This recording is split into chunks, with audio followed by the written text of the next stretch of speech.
नमस्कार, Chandrapur police station. क्या? कहाँ पे? मुझे एड्रेस बताओ।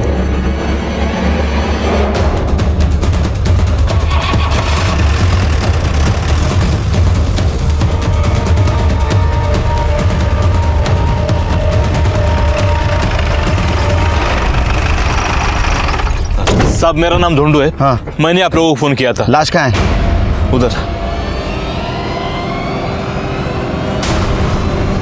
आइए साहब, ये देख। कहाँ है? साहब, लाश थी यहाँ, मैंने अपनी आंखों से देखी थी। कहाँ है लाश? अरे थी तो क्या खुद चल के गई? जब मैंने आपको फोन किया तब यही थी। फिर मेरी मोबाइल की बैटरी खत्म हो गई थी, मैं चार्ज करने चला गया। सब सच कह रहा हूँ।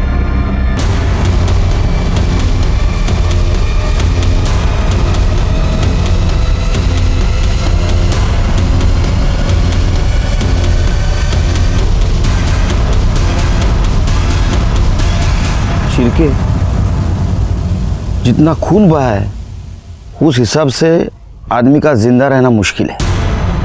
मतलब लाश यहाँ थी, फिर गई कहाँ? सर, हो सकता है कि जिसने मर्डर किया हो उसी ने बॉडी को गायब किया हो। ढूंढू, ये जो जिसकी बॉडी थी, इसकी शक्ल वकल हुलिया वगैरह कुछ याद है? सब जैसे कपड़े पहने थे, गांव का नहीं शहर का लग रहा था। गांव में वैसे भी हम सब एक दूसरे को पहचानते। 25-30 साल का हट्टा कट्टा लड़का था। तब भी शिरके इसका फोन आने के बाद तुरंत हम यहाँ आ गए और बॉडी गायब हो। इसका मतलब बॉडी गायब करने वाला और बॉडी इधर ही किधर आसपास रहेगा। पूरा एरिया सील कर दो, छान मारो एरिया, अपने खबरियों को काम पे लगा दो। तो बॉडी मिलना बहुत जरूरी है शिरके।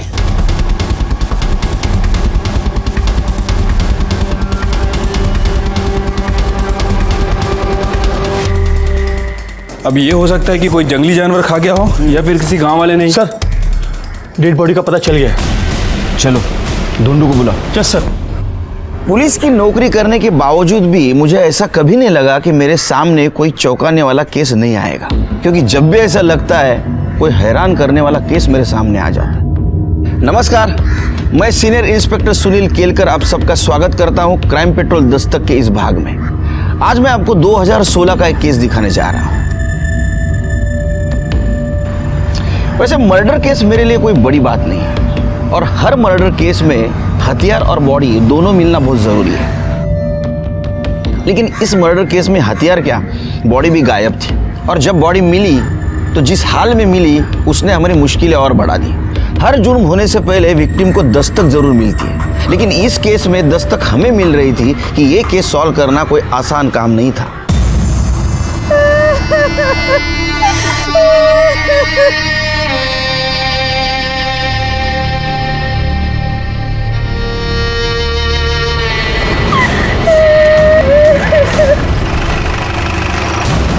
सब यही वो बॉडी है जिसके बारे में सुबह मैंने बताया था आपको।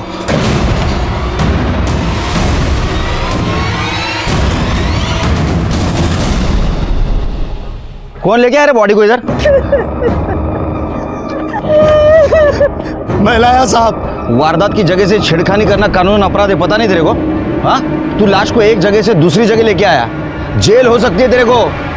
पागल। त्याच्या अंगाला हात लावू नका साहेब। आपके लिए लाश होगी, लेकिन मेरे लिए मेरा छोटा भाई है ये। अभी 2 दिन पहले ही पुणे से आया था ये। 4 साल था पुणे में। मैं गया था इसे स्टेशन लाने के लिए। आया तभी कितना खुश था ये। दादा, गांव में तो कुछ नहीं बदला। अरे नहीं रे, अभी देख सारे बूढ़े बच्चे दिन भर मोबाइल पे लगे रहते हैं। अच्छा? पूरा का पूरा गांव बदल गया है अभी।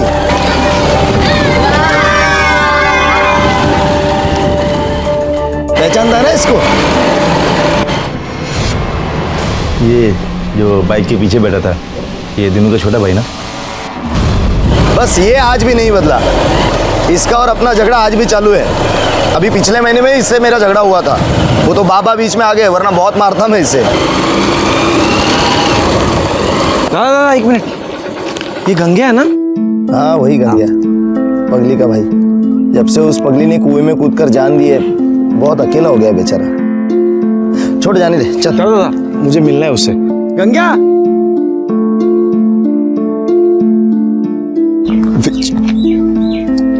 अरे बिजू, अरे अरे कैसा है तू? मैं बढ़िया। बाबा तू तो एकदम शहर वाला बन गया। देख कैसा कपड़ा पहना है तू, मस्त एकदम, बाल भी बना है एकदम। अरे क्या जूते लग रहे तू तो। लेकिन तेरे को क्या हो गया गंगे? क्या? ये फटे हुए कपड़े, ये टूटी हुई चप्पल, क्या है ये सब? जान दे। एक काम कर, तू मेरे जूते पहन। अरे नहीं नहीं नहीं, अरे नहीं मांगता है मेरे को। चप्पल अरे नहीं तू निकाल अरे तेरा। तू क्या तू आजा यहाँ बैठ। अरे रहने दे। ये जूते पहन। मैं बोल रहा हूँ तुझे पहन। वो एकदम मस्त। हाँ हाँ ना?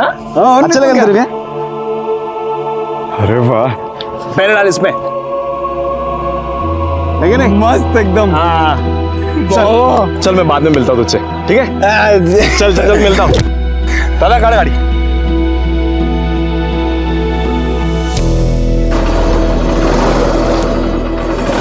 दादा अभी तो बताओ क्यों बुलाया मुझे? अरे तो आज तर चल, सब बताता हूँ क्यों बुलाया है। दादा घर तो बहुत बढ़िया बनाया आपने। हाँ सब अकेले ने बनाए हैं, दिन रात मेहनत करके घर बनाया है। सोचा था दोनों भाई मिलकर घर बनाएंगे, पर कोई नहीं, तू भी तो वहाँ काम ही तो कर रहा था। चल।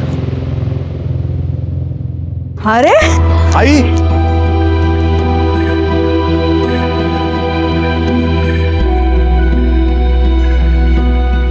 बाबा, ये आपके लिए। अरे बेटी, कैसा है? इतना क्यों लेके आया सबके लिए? आई वो छोड़, ये तेरे लिए। कैसा है बता?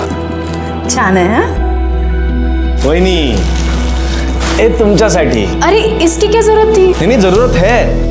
अरे कौन कहता है रे विजू शहर जाके सबको भूल गया? देखो तो सबके लिए कुछ ना कुछ लेके आया वो। मंजरी दाई के लिए भी साड़ी लेके आया हूँ, जब मिलने जाऊंगा ना तब दे दूंगा।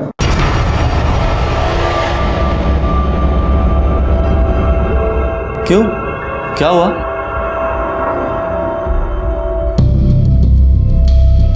अरे मंजरी दाई यहीं पे है, आप लोगों ने मुझे बताया नहीं। मंजरी दाई, ये साड़ी तेरे लिए। क्यों, क्या हुआ? सब ठीक तो है ना? ठीक नहीं है, ठीक करना पड़ेगा, इसीलिए तुझे यहाँ बुलाया है। मतलब आखिर हुआ क्या है? कोई प्रॉब्लम है क्या? बेटा तुझे तो पता है इसकी शादी में दहेज के 5 लाख रुपए देने थे।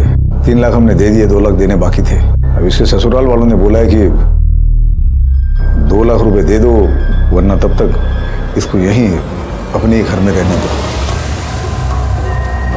ये गया था बात करने के लिए, लेकिन तू जाता है, इसका गुस्सा बात बनाने के बजाय बिगाड़ के आ गया।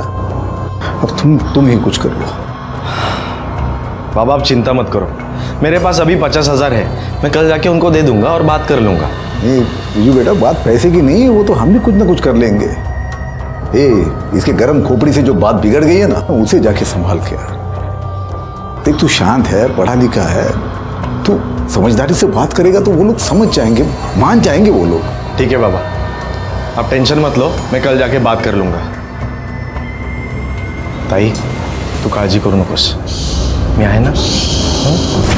सारी गलती मेरी है, मैंने इसे भेजना नहीं चाहा था उनके पास।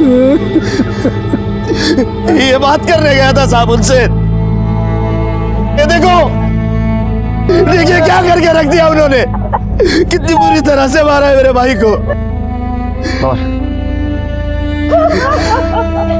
अरे सुलह नहीं करनी तो ना करते, मारा क्यों मेरे भाई को? क्यों मारा मेरे भाई को? ये देखो, तुम्हारे भाई को किसने मारा ये पता करना पुलिस का काम है, और जिसने भी विजू को मारा होगा उसको सजा जरूर होगी। अभी हमको बॉडी को पोस्टमार्टम के लिए ले जाने दो। एम्बुलेंस से बोलो। ओ साहेब, विजू का शरीर यहाँ से कहीं नहीं जाएगा। अरे मुझे इसकी मौत के मुआवजे का पूरा 5 लाख रुपए मिलना चाहिए, उसके बाद ही ये शरीर यहाँ से हिलेगा। देखो, साबित होने नहीं होने से मुझे कोई फर्क नहीं पड़ता, मुझे बस मुआवजे की रकम चाहिए। पागल हो गया क्या? देख ऐसा कोई कानून नहीं है जिसमें। ओ साहब, मैले कानून नका सीखू, आपको पता नहीं है ना तो जाओ पता करके आओ। 1959 में भी ऐसा ही केस हुआ था, जहां मेरे दादाजी पर मर्डर केस लगा था। तभी इसी पंचायत ने मेरे दादाजी को मरने वाले के घर वालों को 500 रुपए मुआवजा देने के लिए मजबूर किया था।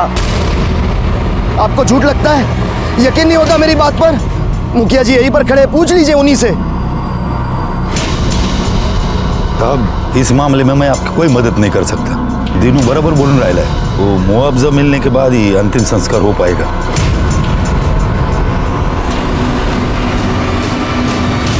अजीब लोग हैं सर. 2016 में भी पंचायत का कानून चला रहा है. पता नहीं कौन सा 1959 की बात कर रहे थे. शिरके ये गांव का मामला है, यहाँ हमारे स्टाइल से इन्वेस्टिगेशन नहीं चलेगा. मैं काम करता हूँ, इस केस के रिगार्डिंग डीएसपी साहब से बात करता हूँ. कानूनी सलाह भी लेनी पड़ेगी. तब तक तुम एक काम करो, ये विजू का कॉल रिकॉर्ड चेक करो और मंजरी के ससुराल वालों से भी पूछताछ करो. शायद विजू के मर्डर में उनका भी हाथ हो सकता है. ठीक है सर. 1959 में भी इसी गांव का केस था, जिसमें दलाराम वर्सेस स्टेट में दलाराम को विक्टिम के फैमिली को 500 रुपया मुआवजा देना पंचायत ने तय किया था, जिसे कोर्ट ने भी मान लिया था और उसी के बाद अंतिम संस्कार हो पाए थे. ये केस भी सेम है, तो आपको लॉ के हिसाब से ही चलना पड़ेगा. और मुआवजा सिर्फ विक्टिम के फैमिली के कहने से नहीं दिया जा सकता. उसमें सबसे जरूरी बात यह है कि मंजरी के ससुराल वालों पर यह मर्डर का चार्ज साबित होना चाहिए. सर, जब मैं मंजरी के ससुराल पूछताछ करने गया तो वहाँ दहेज का नहीं बल्कि एक नया एंगल सामने आया. साहब, मंजरी के घर वाले झूठ बोल रहे हैं, बकवास कर रहे हैं. अरे भगवान का दिया सब कुछ है हमारे पास, तो सिर्फ 2 लाख के लिए समाज के सामने हम इज्जत गवाएंगे क्या? दहेज मांगेंगे? खोटे बोलता है इतने. नहीं, ये बात सही है कि विजू यहाँ आया था और हमने उसे मंजरी के मायके जाने की असली वजह बता दी थी. असली वजह मतलब उनकी खुद की बेटी मंजिरी. तीच तर खरं कारण आहे या झगड्याचं. ऐसा क्या किया था मंजरी ने? मैं बताता हूँ. मंजरी का चक्कर चल रहा था. उसको किसी आदमी का फोन आता था जिससे वो घंटों बात करती थी. एक दिन मैंने पूछ लिया, किससे बात करती हो, कौन है ये आदमी? तो उल्टा वो मुझ पर भड़क गई कि मुझ पर नजर रख रहे हो, उसके मामले में ना पढ़ूं और अपने काम से काम रखो, नहीं तो वो सबको बदनाम कर देगी. अरे आप बताओ साहब, मैं उसका पति हूँ ना, इतना हक तो रखता हूँ ना. वो मुझे धमकी दे रही थी, इसलिए मैं उसको उठा के उसके मायके छोड़कर आ गया. उसके बाद आया उसका भाई विजू. मैंने उसे सारी बात बता दी. उसका भाई पढ़ा लिखा और समझदार था, बात को समझा और उसके बाद वो चला गया. अभी बताओ हम लोग क्यों मारेंगे उसको? और जब हमने उसको मारा ही नहीं तो किस बात का 5 लाख का मुआवजा? 5 लाख के हम 5 रुपए नहीं देंगे किसी को. सर, अब बात सच है या झूठ इसका तो पता नहीं, लेकिन यह है कि अकड़ बहुत है उन लोगों में. मतलब उल्टा मंजरी के कैरेक्टर पे इन्होंने उंगली उठाई. एक काम करो शिरके, मंजरी के कॉल रिकॉर्ड चेक करो, उससे पता चल जाएगा ये झूठ बोल रहे हैं सच. वैसे सर, मुझे लग रहा है कि दीनू हमसे कुछ ना कुछ छुपा रहा है, हमें गुमराह करने की कोशिश कर रहा है. मतलब दीनू और दीनू की फैमिली के बारे में गांव वालों से हमें पूछताछ करनी पड़ेगी और ये भी पता लगाना पड़ेगा कि 1959 में जिस फैमिली के आदमी का मर्डर इसके दादाजी ने किया था, उनका स्टेटस क्या था. मला वाटतं शिरके ये एंगल इग्नोर करके नहीं चलेगा हमें. विजू के कॉल रिकॉर्ड का क्या हुआ? सर, वो अभी तक तो नहीं आया है, मैं फॉलोअप कर रहा हूँ.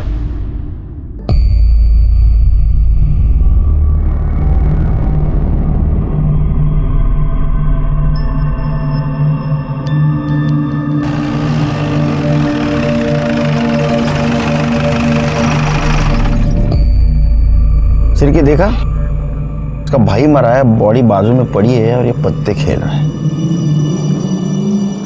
इसको तो बाद में देख लेंगे. चलो मुखिया से बात करते हैं.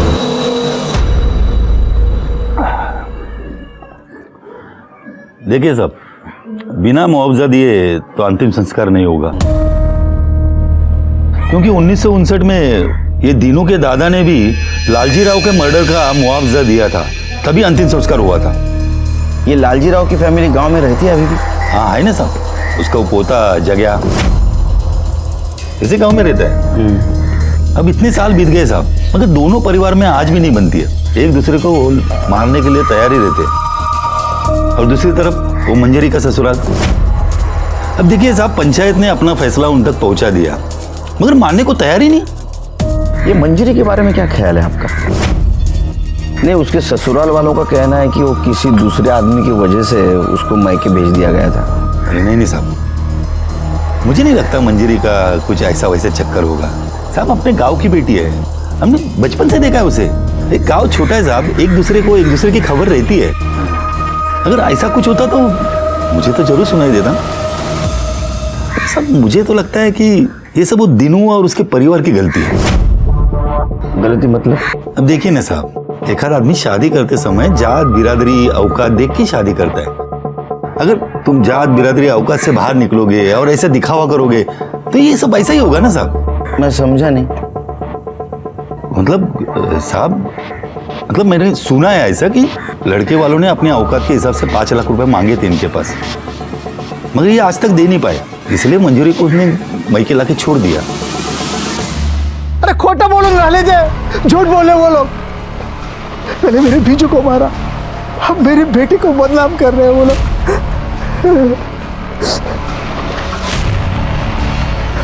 लेकिन मैं छोड़ूंगा नहीं, छोड़ूंगा नहीं उनको। मेरे बीजू को मारा है ना उन्होंने, मैं मुआवजा लेके रहूंगा जैसे मेरे बाबा के पास से लिया था। तुम्हारे पिताजी ने जग्गा के फैमिली को मुआवजा दिया था, लेकिन फिर भी तुम्हारी दुश्मनी खत्म नहीं हुई। तुम्हें ऐसा नहीं लगता कि जग्गा ने बदले की भावना से उसे मारा होगा? उस पर शक नहीं होता तुम्हें? नहीं, क्योंकि लालजी राव के परिवार में कोई बचा ही नहीं है। हाँ, एक लंगड़िया बचा है, उसकी हिम्मत नहीं मेरे परिवार की तरफ आंख उठा के देखे। तुमने बॉडी के घाव को नहीं देखा, जिस तरह से मारा है ना, ऐसा लगता है दुश्मनी निकाली। ये जग्गा रहता कहाँ है?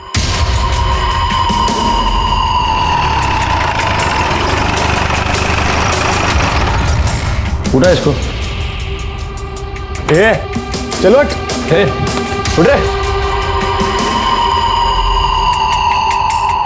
साहब, आप क्या हुआ साहब? पार्टी हुई कल रात यहाँ। किस खुशी में? दुश्मन का बेटा मर गया खुशी में। साहब वो नहीं, वो कल रात में कुछ दोस्त लोग आ गए तो बस। बीजू को क्यों मारा? क्या मैंने नहीं मारा साहब? और साहब मैं काहे को मारूंगा बीजू को? और जिस दिन बीजू मरा उस दिन तो साहब मैं गांव में था भी नहीं, अब नागपुर गया था किसी काम से। अब चाहो तो पूछ लो साहब किसी से भी। तेरी परमिशन लेनी पड़ेगी पूछताछ के लिए। शिरके चेक करा। साहब क्या ढूंढ रहे हैं साहब? साहब मैंने कुछ किया ही नहीं साहब। पाटिल पवार, साहब बोल रहे हैं मैंने कुछ किया ही नहीं साहब। कुछ किया नहीं तो इतना क्यों फड़फड़ा रहा है? शांत हो, खड़े रहे।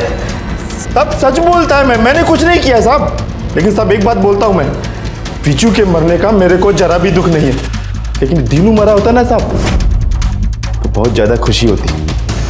साहब एक नंबर का हलकट है वो।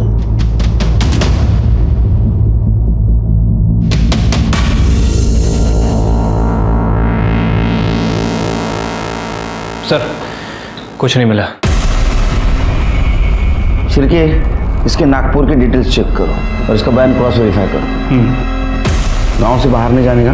नहीं जाएगा साहब, मैं काहे को जाएगा?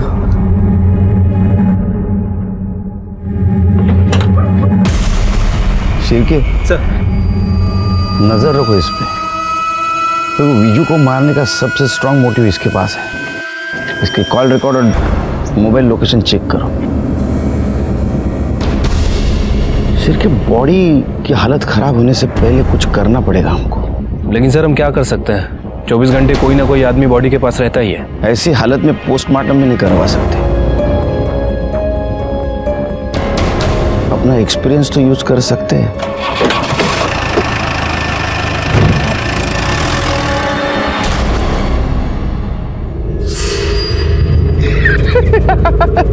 देख देख देख देख देख देख देख कैसा बैठा है। तेरे को पता है पुलिस आई थी मेरे घर पर मिला कुछ भी नहीं।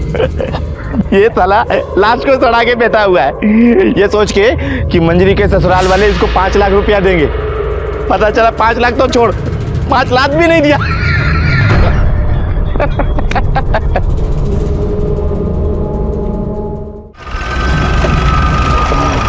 निकालो गाड़ी आगे, इधर लगा लो, आगे लो, आगे लो, चलो चलो चलो, गुड गुड, निकालो, चलो निकालो। उतरो। ये काय करून राहिले साहब? मैंने आपको बोला ना मुआवजे के पहले मैं। तेरे को मुआवजा मिलेगा। ये बर्फ इसलिए लाया है ताकि बॉडी सड़ ना जाए। अगर बॉडी सड़ गई ना तो गांव में बीमारी फैल जाएगी, समझा? सरपंच जी आपको तो कोई तकलीफ नहीं होगी क्योंकि गांव के भलाई का मामला है। ठीक है साहब, लगा लो बर्फ। ठीक है हमको। हाँ चलो, निकालो निकालो, हाँ निकालो, इधर लाओ, इधर।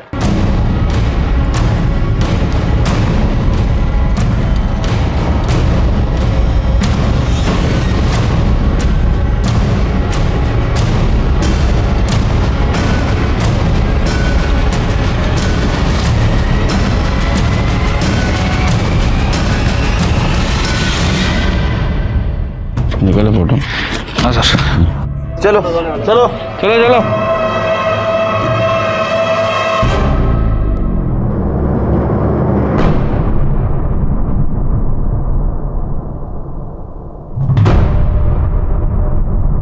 सर। शिरके, ये घाव देख के लगता है कोयते से मारा है, और जिस फोर्स से मारा है लगता है बदला लिया है। हो सकता है सर।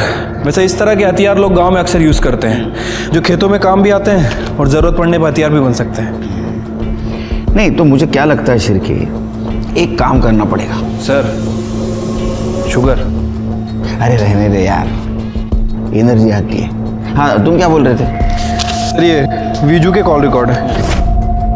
इनके हिसाब से गांव आने के एक दिन पहले दीनू ने वीजू को नहीं, बल्कि वीजू ने दीनू को कॉल करके बुलाया था। वो हमसे झूठ बोल रहा था सर।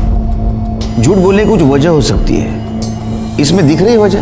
हाँ सर, ये देखिए, ये एक नंबर है जो गांव आने के बाद वीजू अक्सर बात करता था, और फोन लोकेशन के हिसाब से वीजू की लोकेशन मंजरी के ससुराल की दिखा रही थी, और ससुराल से वापस आने के बाद उसने इसी नंबर पे बात की थी। इस नंबर के बारे में इंक्वायरी निकाली तो पता चला कि पूना का नंबर है और किसी ज्योति के नाम रजिस्टर्ड है। एक और बात सर, ससुराल से वापस आते वक्त उसका फोन रात 8 बजे से सुबह के 5 बजे तक इसी लोकेशन पर था, और इसी लोकेशन पे उसका फोन स्विच ऑफ भी हुआ। यानी बैटरी भी तो डाउन हो सकती है। शिरके, दीनू के मुताबिक दोनों भाइयों में बहुत प्यार था। वीजू पुणे में रहने के बावजूद भी फैमिली से बहुत अटैच था, लेकिन कॉल रिकॉर्ड में ऐसा कहीं भी नहीं दिख रहा है, क्योंकि बहुत कम बार उसने अपने फैमिली वालों से या दीनू से बात की। लेकिन पुणे के इस नंबर से उसने रोज बात की। पुणे जाने की तैयारी करो शिरके, ये कॉल रिकॉर्ड का चक्कर पुणे में सॉल्व होगा।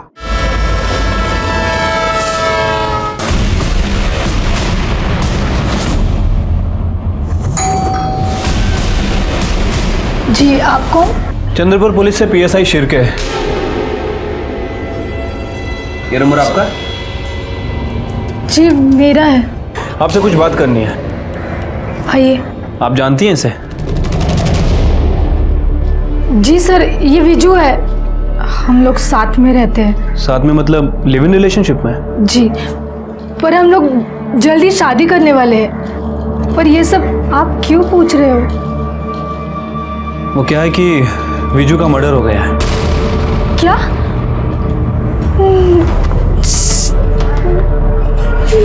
ये कैसे हो सकता है सर?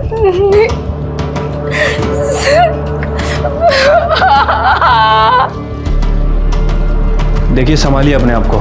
मैं जानता हूँ कि ये सही समय नहीं है आपसे बात करने का, फिर भी विजू के कातिल तक पहुँचने के लिए हमें आपकी मदद चाहिए। गांव में विजू की फैमिली बिल्कुल सपोर्ट नहीं कर रही है, इसलिए आप जो भी विजू के बारे में या उसकी फैमिली के बारे में जानती हैं, प्लीज़ बताइए हमें। सर, विजू 4 साल पहले पुणे में आया था। एक टूर्स एंड ट्रैवल्स कंपनी में हमारी मुलाकात हुई। वहाँ पे मैं काम करती थी, हमारा मिलना जुलना बड़ा प्यार हो गया। 2 साल पहले ही हम लोग यहाँ एक साथ शिफ्ट हो गए थे। हम शादी भी करने वाले थे सर, पर हम दोनों चाहते थे कि शादी से पहले हमारा खुद का घर हो। विजू ने कहा कि गांव में उसकी बहुत सारी जमीन है, अगर वो अपना हिस्सा बेच देगा तो यहाँ घर खरीद सकते हैं। इसलिए उसने अपने भाई को फोन किया और कहा कि गांव आ रहा है। पूरे 4 साल बाद आया तू, वो भी अपना हिस्सा मांगने? कुड़ी खाऊं रह लेगा तुझा हिस्सा? कोई नहीं खा रहा तेरा हिस्सा, हम भी तेरे भले की ही सोच रहे हैं। ये देख, ये लड़की देखी है तेरे लिए। अरे इसके घर वाले पूरे 5 लाख रुपया देने को तैयार हैं। इनसे 5 लाख ले लेंगे और फिर। आप लोगों को समझ में नहीं आ रहा क्या? मैं यहाँ पे शादी करने नहीं, अपना हिस्सा मांगने आया हूँ। विजू, देखिए, मैंने लड़की पसंद कर ली है, पुण्याची है, ज्योति नाम है उसका। मैं उसी से शादी करूंगा। आप लोगों से अपना हिस्सा लूंगा और वहां पे अपना खुद का घर बांधूंगा। मुझे आप लोगों से और कुछ नहीं चाहिए। हमें भी कुछ नहीं चाहिए तुझसे, समझा ना? वो तो इस मंजीरी के बारे में सोच रहे हैं हम कि तेरी शादी के बाद 5 लाख ले लेंगे और उसमें से 2 लाख इसके ससुराल वालों को दे देंगे ताकि ये भी अपने घर में जा सके। लेकिन तुझे तो अपने अलावा किसी की पड़ी ही नहीं है कुछ। दादा, आपको मंजीरी ताई का प्रॉब्लम सॉल्व करना है ना, मैं कर दूंगा, मैं देख लूंगा, कल जाके मैं बात कर लूंगा। लेकिन इसके अलावा मैं आप लोगों के लिए कुछ नहीं कर सकता। देख विजू, अगर तुझे हिस्सा चाहिए ना तो तुझे उसी लड़की से शादी करनी होगी जिससे हम लोग कह रहे हैं। वरना अगर अपनी मर्जी से शादी करनी है ना तो हिस्सा विस्सा भूल जाना। और अच्छा सुन, यहाँ 2-3 दिन और रुकना पड़ेगा। अरे यार अभी चेक किया, वो प्रॉपर्टी में मेरा नाम ही चढ़ाया नहीं गया है। वो सब ठीक करने में 2-3 दिन तो लगेगा ही ना। और मंजरी ताई की ससुराल की प्रॉब्लम भी तो सॉल्व करनी है। अच्छा ठीक है, अपना ख्याल रखना। हाँ, लेकिन वीजू की फैमिली ने हमें ये नहीं बताया कि वीजू वहाँ पे अपना हिस्सा लेने गया था। सर वो उसी के लिए गया था, उसने मुझे बोला नहीं। और मैं समझ गई थी कि बंटवारे को लेकर बहुत टेंशन है सर। ज्योति के साथ बात करने के बाद इस केस का एंगल जो सामने आया वो काफी स्ट्रांग था। अब ये केस बंटवारे और आपसी झगड़ों का ज्यादा लग रहा था। दीनू और मंजरी के ससुराल वालों का झूठ सामने आया था और मंजरी के कॉल रिकॉर्ड में किसी भी अनजान व्यक्ति का नंबर नहीं मिला था। लेकिन ये सब होने के बावजूद भी कातिल कौन है ये हमारे समझ में नहीं आ रहा था। और इस केस को जल्द से जल्द सॉल्व करना जरूरी था, क्योंकि वीजू की बॉडी को चौराहे पे पड़े 4 दिन बीत चुके थे और हमारे पास वक्त बिल्कुल नहीं था।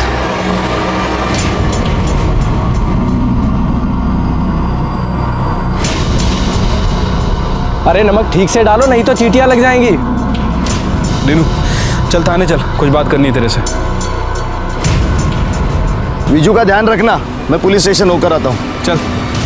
तूने बताया विजू को तूने बुलाया था मंजरी के ससुराल बात करने के लिए, लेकिन हमें ऐसा पता चला है विजू खुद आया था प्रॉपर्टी के बंटवारे की बात करने के लिए। साहब ये कौन बोला आपको? ज्यादा शाना समझ रहा खुद को, जितना पूछ रहे हैं उतना जवाब दे। हिस्सा मांगा था या नहीं? साहब हिस्से की तो बात ही नहीं आती है साहब। वो तो 4 साल से पूना में है, यहाँ 4 साल से मैं खेती कर रहा हूँ। सारी की सारी रसीद मेरे नाम पे, और आप तो जानते ही है जो खेती करता है उसी के नाम पे जमीन होती है। और ऐसा नहीं भी हुआ तो विजू इतना लालची इंसान नहीं था, उसे पैसों की क्या जरूरत साहब, वो तो अच्छा खासा कमा रहा था वहां पर। जरूरत थी, वो शादी करना चाहता था, उसको घर बनाने के लिए पैसे चाहिए थे, है ना? ओ आत्ता मले समजून राहिले ते पूना वाली लड़की ने आपके कान भरे है ना? आप हो क्या है पूना? नहीं साहब, विजू भी दिन भर उसके साथ फोन पर लगा रहता था। उसे क्या लगता है वो हमसे हिस्सा मांगेगी और हम दे देंगे? एक फूटी कौड़ी तक नहीं देंगे साहब उसे हम। साहब मैं आपसे भी कहता हूँ, इधर उधर पूछताछ करने से कुछ नहीं होगा। आप सीधे मंजरी के ससुराल वाले से जाकर सख्ती से पूछिए, आपको सब सच पता चल जाएगा। आपका काम हो जाएगा, मुझे मुआवजे की रकम मिल जाएगी और मैं विजू का अंतिम संस्कार कर सकूंगा। तू पुलिस को सलाह देगा, हमें सिखाएगा? हमें पता है क्या करना है क्या नहीं। वो तू सच बता, तेरा हाथ है या नहीं? तेरा अगर इसमें हाथ निकला ना तो तेरा अंतिम संस्कार कर दूंगा। सर मुझे लगता है कि इस दीनू ने सिचुएशन का फायदा उठाया होगा, क्योंकि जिस तरह से इस दीनू का नेचर है, आई एम श्योर वीजू के साथ इसका कोई ना कोई बात को लेकर झगड़ा हुआ होगा। और सर दूसरी तरफ है मंजरी के ससुराल वाले। हो सकता है कि दीनू ने ही वीजू को मंजरी के ससुराल भेजा हो और वीजू का मर्डर कर दिया हो। उसे लगा हो कि इस मर्डर का सारा इल्जाम मंजरी के ससुराल वालों पे आ जाएगा और वो साफ बच निकलेगा। ये शिरके, लेकिन ये दीनू के खिलाफ हमारे पास कोई ठोस सबूत नहीं। उसके खिलाफ अगर हमने कोई कार्रवाई की तो उसके सपोर्ट में जो गांव वाले हैं और जो मंजरी के ससुराल के खिलाफ है वो सब हमारे खिलाफ हो जाएगा। तुम एक काम करो शिरके, कल मंजरी के ससुराल के पड़ोसियों से पूछताछ करो, देखो कुछ क्लू मिलता है क्या। शक्कर बहुत कम है यार। चलो निकलते हैं। शिरके वो, अरे बाबा गेला नहीं अजून? तुम्हारे ड्यूटी का टाइम तो खत्म हो गया। नहीं साहब, वो पुराने केस की मैं एंट्री ढूंढ रहा हूँ सर, मिल जाएगी वैसे चला जाऊंगा। Good night. Good night sir. Good night Pawar. Good night sir.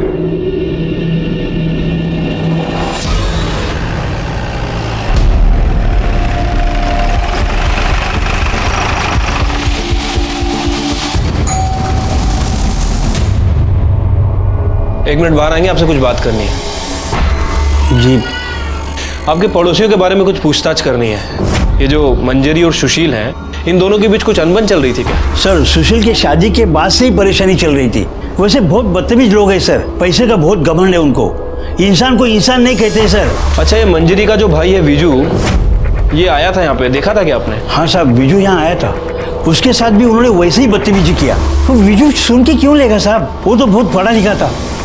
उसने पलट कर जवाब दिया। भाऊजी मी काय म्हणतो ऐकून आज के बाद कदम मत रखना सर। मैं तमीज से बात कर रहा हूँ, आप भी तमीज से बात कीजिए। तू चल ना, अभी तमीज अपने पास रख। चल निकल, मेरी बात तो सुनिए प्लीज। निकल जाए यहाँ से वरना जान से मार दूंगा। चल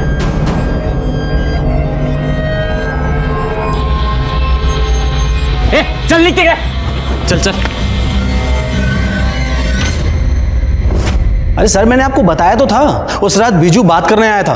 नहीं, लेकिन तूने ये नहीं बताया कि उसके बाद का जवाब तूने उसको जान से मारने की धमकी से दिया था। क्या झगड़ा था उसके साथ, सच बता, वरना घमंड तोड़ना अच्छी तरह से आता है हमें। शिरकी। सर उस रात बीजू आया था और मैंने उसको बताया कि बीजू, मुझे पूरा यकीन है कि तुम्हारी बहन का चक्कर चल रहा है। मैं तुम्हें कॉल रिकॉर्ड्स भी दिखा सकता था, लेकिन वो इतनी शानी है ना कि साथ के साथ वो डिलीट कर देती है। मैं गलत हो सकता हूं, लेकिन पूरा घर गलत नहीं होगा। जी देखिए, आप कुछ अलग कह रहे हो, मेरी फैमिली कुछ अलग कह रही है। वो लोग कह रहे हैं कि दहेज के बचे 2 लाख के लिए आप मंजरी को परेशान कर रहे थे। घर वालों की कहानी इतनी सुननी है ना तो एक बार पहले अपने बहन से पूछ लेता। न जाने कहां कहां मुंह मार के आती है।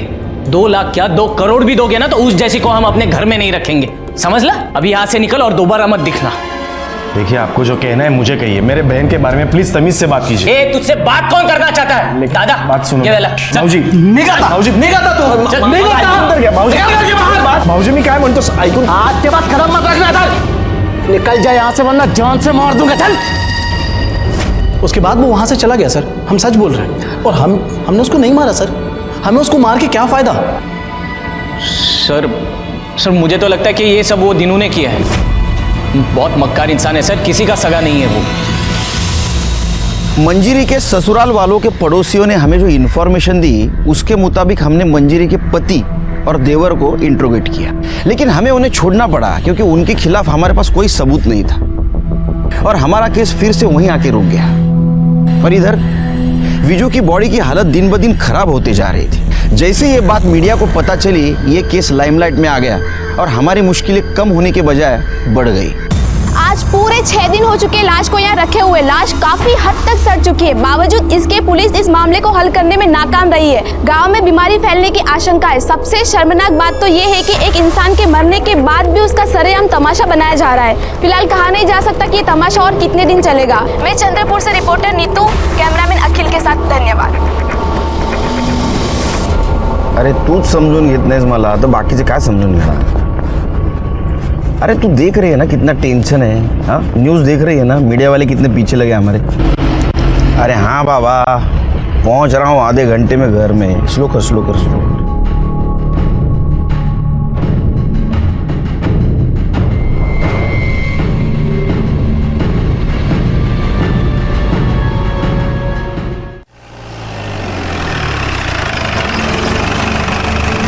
जैन सर।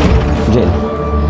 शिरके, कल रात को मैं वो बॉडी के पास से गुजर रहा था तो एक आदमी को आप बैठे हुए देखा मैंने। विजू का भाई भी नहीं था वहाँ, और कल रात कोई नहीं तो इसको पहले से देख रहा हूँ, वहाँ से बिल्कुल 1 मिनट के लिए नहीं हटता है। सर होगा कोई करीबी दोस्त या कोई रिश्तेदार। जैन सर। जैन सर, ये वही रजिस्टर है जो मैं रात को ढूंढ रहा था।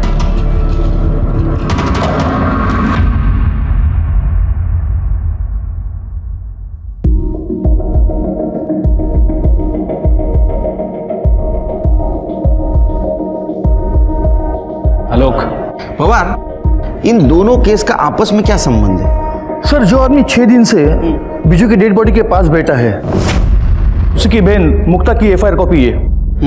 और सर, मुक्ता ने 4 साल पहले कुएं में कूदकर खुदकुशी की थी। उसे सुसाइड मानकर ये फाइल क्लोज की गई, और तब जस्ट मेरी पोस्टिंग नई यहाँ पे हुई थी सर। लेकिन पवार, ये मुक्ता का सुसाइड केस और विजू का मर्डर केस, इन दोनों का आपस में क्या संबंध है? संबंध है सर। सुनने में आया था कि मुक्ता विजू से प्यार करती थी, उसे शादी करना चाहती थी। शिरके, सर, गन्या को लेके आओ। साहब विजू दोस्त था मेरा, 4 साल बाद भी वापस आना गांव में साहब। मेरी फिक्र थी साहब, चिंता थी उसको। ये देखो साहब, अपना जूता निकाल के दिया उसने मेरे को। बहुत प्यार करता था साहब मेरे से, मैं भी बहुत प्यार करता था उसको। मैं कैसे मार सकता हूँ साहब अपने दोस्त को? अच्छा, ये वही दोस्त है ना जिसे तेरी बहन मुक्ता प्यार करती थी, शादी करना चाहती थी, और जब ऐसा नहीं हुआ तो उसने खुदकुशी कर ली।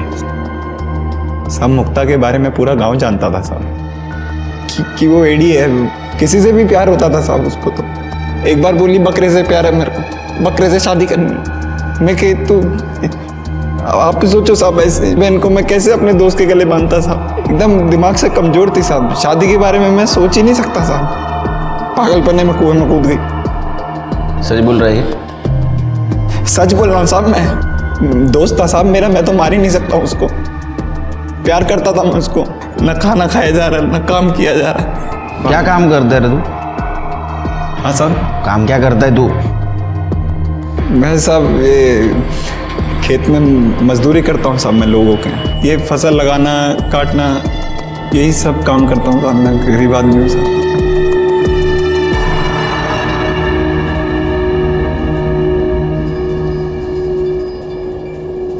सिर्के विजू को मार के मंजरी के ससुराल वालों को कोई फायदा नहीं था। हाँ, दीनू को जरूर फायदा होता। हो सकता है उसने विजू को मारा हो और इनोसेंट बनने का नाटक कर रहा हो। लेकिन सर, जिस तरह के घाव हमने विजू की बॉडी पर देखे हैं, उन्हें देखकर तो ऐसा ही लगता है कि उसे बदले की भावना से मारा गया है। और सर, बदला लेने का मोटिव सिर्फ एक आदमी के पास है और वो है जग्या। हो सकता है कि अपने दादा की मौत का बदला लिया हो। सिरके, ये जग्या से तुम्हारे स्टाइल से पूछताछ करो और एक काम करो, दीनू का घर और मंजरी का ससुराल अच्छी तरह से छानबीन करो। वो मर्डर वेपन मिलना बहुत जरूरी है हमारे लिए। ठीक है सर। अगर वो नहीं मिला तो फाइल बंद, और हमारे रेपुटेशन के लिए अच्छा नहीं होगा। पवार, पूरे घर की तलाशी लेना, एक एक खोना, छोड़ना नहीं कुछ भी। अरे आप लोग कहाँ जा रहे हैं? तलाशी लेनी आपके घर की। आप ऐसा कैसे कर सकते हैं? पवार, पाटिल मैडम,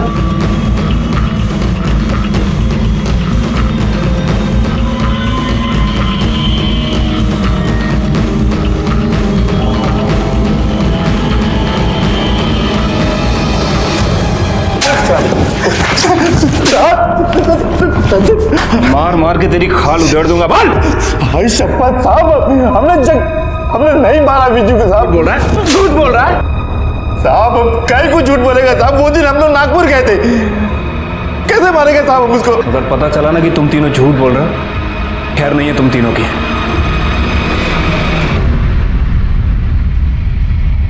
देखिए, हमें हमारा काम करने दीजिए। आप बैठिए यहाँ पे। अरे साहब क्या कर रहे हैं? कुछ नहीं मिलेगा साहब, सुनो मेरी बात। अरे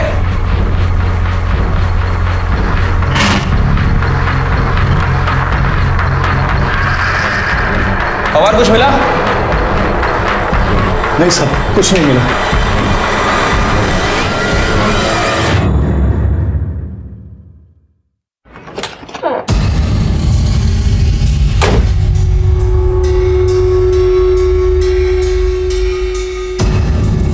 पवार। हाँ साहब। हटाओ ये सब, डिग्गी में चेक करो।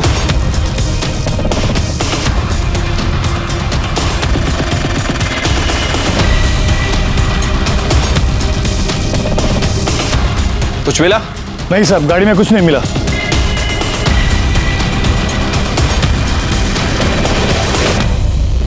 सर, हमने मंजरी के ससुराल और दीनू के घर की तलाशी ली, लेकिन सर कोई भी मर्डर वेपन नहीं मिला है।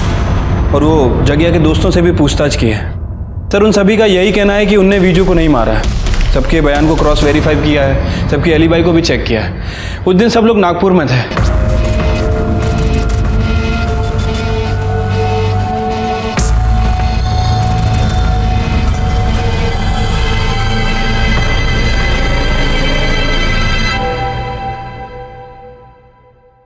शिरके, इसके घर की तलाशी लो। गंगा का कहना था कि वो विजू का बहुत अच्छा दोस्त है। अगर अच्छा दोस्त है तो पिछले 4 सालों में उन्होंने बात क्यों नहीं की? और अभी 6 दिन से वो बॉडी के पास क्यों बैठा है? चलो पता कर दे इनकी दोस्ती किस टाइप की है।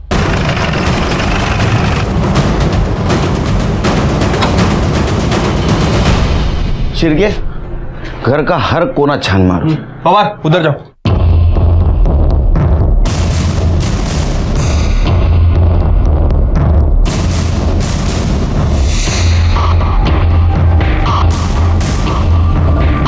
सर, कहीं कुछ नहीं मिला।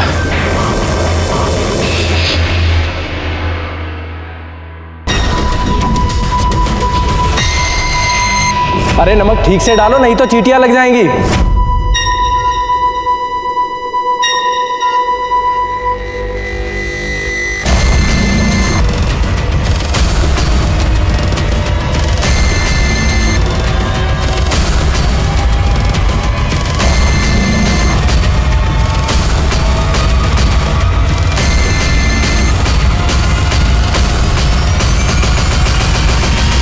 हेलो, खोदो।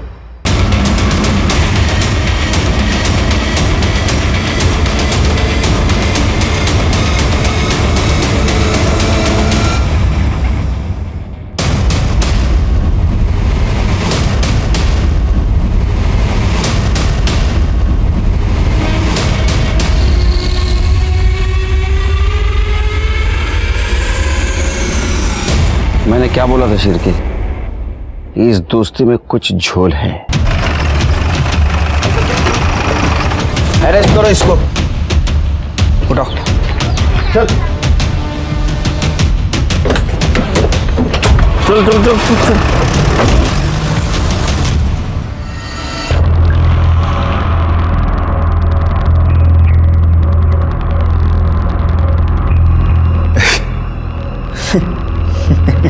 मतलब आपको मिल ही गया ये? आपको पता ही चल गया कि मैंने मारा विज्जू को? अब बता क्यों मारा? सब मेरी बहन ना पागल थी एकदम, और मैं अपनी पागल बहन को विज्जू के गले नहीं बांधने वाला था, पर विज्जू को मेरी बहन का मजाक नहीं उड़ाना चाहिए था। उसके पागलपन का मजाक उड़ाया उसने बेइज्जती करी मेरी बहन की।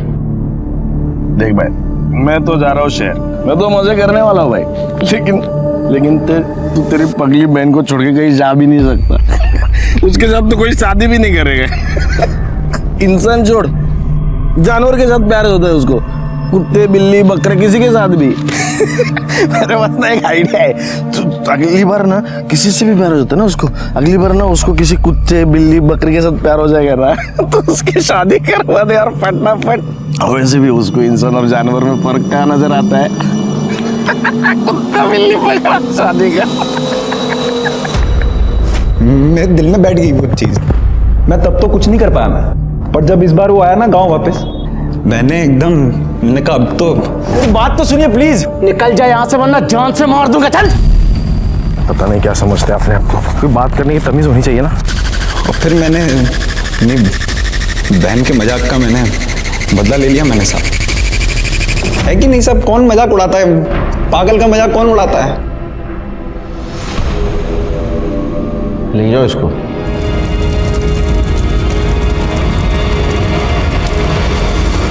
एक चींटी हाथी को भी नचा सकती है, कहावत तो सुनी होगी आपने।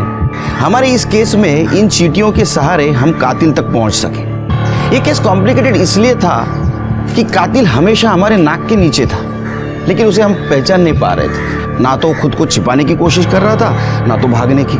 गंग्या को विजू को मारने का बिल्कुल अफसोस नहीं था। उसे लग रहा था कि उसने अपने बहन का बदला लिया है, लेकिन ये बात उसके क्यों समझ में नहीं आई कि उसकी इस बदले की भावना ने विजू को ही नहीं तो उसे भी खत्म कर दिया था।